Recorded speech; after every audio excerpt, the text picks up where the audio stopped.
Okay, this is the handicap unit. It's the front of the trailer.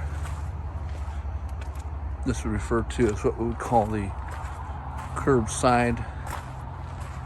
So basically just a rectangular units.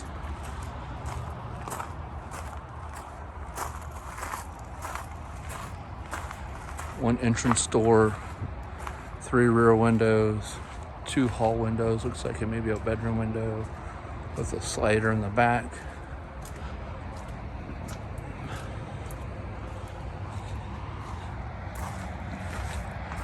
See the clearance lights at the top rear traveling. Side marker lights.